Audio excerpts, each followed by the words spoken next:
Hi, everybody. So this is 1.2 genre folk religious music.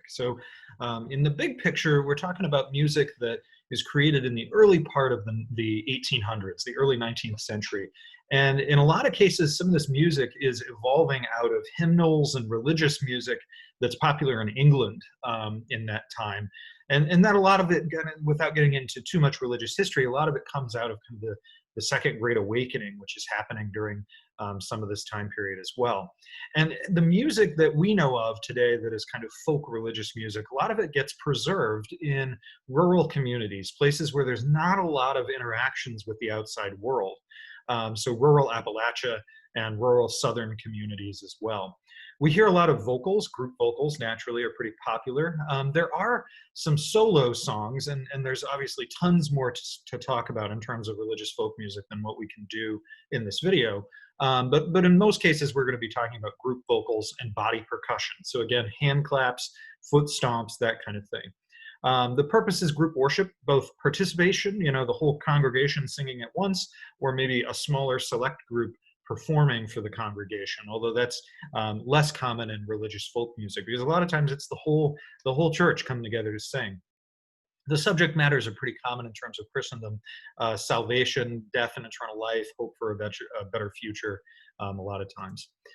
This is the overview that we're going to look at. Again, the same structure for each genre that we look at. We're going to talk historical context, some of the audio elements, then some musicians and some songs to know, and finally, the song analysis guide that we'll be doing in class. So historical context is, I think, useful here to understand. Religious music is a huge part of nearly everybody's lives in the United States before the Civil War. Religious folk music is kind of a smaller subset, and it's evolving out of the formal music that is really used in a lot of churches and established locations. So you had these kind of major towns like Boston and New York and Philadelphia, and to a lesser extent, Baltimore and Charleston in South Carolina and places. And in those places, you had really established churches with hierarchies in many cases, rank order of the bishops and things like that, although that's less common in certain Protestant churches. This religious folk music evolves in places without those. It's, maybe a little log cabin. And we've got a depiction down here of what that would look like, a log cabin with folks gathered around, especially out in the rural West, which at that time is Kentucky and Tennessee and Illinois and Indiana and Alabama and Mississippi. You have very low rates of literacy in most of these places, and you have very little formal education among most folks who are out there. It also is going to thrive among enslaved people, where again, there's low rates of literacy that's enforced by law and little formal musical education and training. And that music often is known as spirituals, and that's a name that's assigned particularly to Black religious folk music. So again, similar issues is what we're talking about with whites, but they also make lots of coded references to freedom and dreams of a better future. Coming out of that, and I'd be remiss if I didn't mention it, after the Civil War, historically Black colleges and universities are being formed all over the place. And in many cases, they form singing groups that are used as fundraisers to raise money for the colleges. But these become enormously popular touring groups in and of themselves, and they perform spirituals and hymns as well. This is a quote from Leanne Weiberg at the Smithsonian Institution. And she's describing some of kind of the folk music of religious folk music. And I have this clip here. In 1832, Frances Trollope described a firelit camp meeting, right?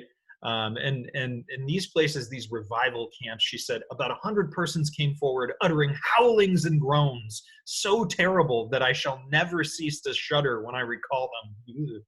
They appeared to drag each other forward, and on the word being given, let us pray, they all fell to their knees. And then they began moving their arms and legs, and there was an indescribable confusion of heads and legs. And she's obviously, just, oh my goodness, right, her sensibilities. But this new kind of worship boiling up from the hearts of the people is accompanied by their own music. And a lot of times it's dance and ballad music turned into hymns. So they would know the melody, but they'd attach new words, right? And they had these new songbooks that were very popular. And in many cases, these songbooks rely on something called shape note singing, which we'll get into in just a minute. Alan Lomax wrote that of this type of music, there is the growth of two separate hybrid traditions, right, Black and white, which were similar enough to permit a back and forth movement of songs, but sufficiently different to keep the exchange stimulating. So we still have racial segregation in terms of some of this religious folk music of this era. Musicians are going to come from all genders and all ages. You have little kids singing this music, you have old folks singing this music. Sometimes you would see them separated by genders and vocal ranges, though. So there's a style of music that I'm going to show you in this video called sacred harp singing, where the folks are seated in kind of four in a box, right? And there's a little picture down here of what it would look like. And you would have the treble singers, that range of the pitch, typically females seating in some benches, the tenor singers in another, and another group the alto, and another group the bass. And usually, you know, there could be a mixed grouping as well, with altos especially, and tenors. So in the ring shouts, which is the other kind of common form of religious folk music that we'll talk about in this video, it's a traditionally Black style of singing, and the females would usually typically dance and sing in a circle, right? They'd move in a circle, and the men would sing and remain stationary off to the side, providing usually the rhythm, and hand claps, and that gentleman there is part of that. Audiences could be the whole congregation. It could be traveling groups performing for communities. So you did see that start to emerge by the time of the Civil War. And we already talked a little bit about subject matters as well. So this is a zoomed in version of that picture. And I think it's a nice job because it's from 1876, right? And it's about sacred harp singing. And just to be clear, the sacred harp is your voice, right? You don't need an instrument if you have this sacred religious instrument of your voice. And you can see here in 1876, you know, we've got a potluck. It looks like some food over here. And we've got folks riding in with their wagons and everything in this rural environment, you know, taking care of the horses and the dogs, and folks are greeting each other. But then inside, right, you've got the folks singing, and you've got a person leading the singing. Now, this person is not going to solo. This person's job, you can see this person has it looks like a he has his arm up, and that's because he's going to keep the pace of the song by moving his arm up and down. And his job is to sing the first couple of notes so that everybody can get into the right key. And then the whole group, this is what's so cool about sacred harp, the whole group sings the entire song in solfege, or the sol fa sol la ti da. I think I managed to screw that up in the order, but solfege being singing the syllables, right, so that they could get the melody of the song, and then they would sing the entire hymn in the words, the lyrics of the hymn. So you might have a minute or so of them singing solfege, and then followed by the lyrics. And they sing in top volume, right, full blast, and it's an amazing kind of harmony to listen to. So I'm not going to play this clip in this YouTube video, but you'll see it right up here, a documentary about sacred harp singing, where it shows these folks keeping on this tradition, keeping it alive. It's a really pretty powerful sound, and it's how many people would have sung 200 years ago. In terms of audio elements, instruments and vocals, right, we were very heavy reliance on a cappella, the sacred harp. Sometimes they'd use body percussion, particularly in spirituals. Will often have hand claps and things. Call and response is pretty common because you'd have someone announce the line, and then the group would sing it, and that's helpful, especially if you don't have a very literate congregation. Now, sacred harp and shape note singing, a lot of times those folks are literate. They can read, but they can't necessarily read musical notation. So that's why you would have that solfege singing, sing the melody first, and then, you know, you'd follow it with the lyrics. Instruments become popular in established churches at later dates. There's lots of religious music that obviously uses instruments that predates this, but we're talking about these rural folk who really don't have access to, you know, giant pipe organ or something. Bright, airy vocals are really common. Moderate, up-tempo songs. Ring shouts are interesting because they often start slow and pick up a pace as the dance begins. And then here I've got a little bit about the pitch. It varies really depending on the songs, and oftentimes you have multiple different singing parts in a particular song. So you'd have, you know, like with the sacred harp folks, you'd have altos, and you'd have bass and tenor and that sort of thing.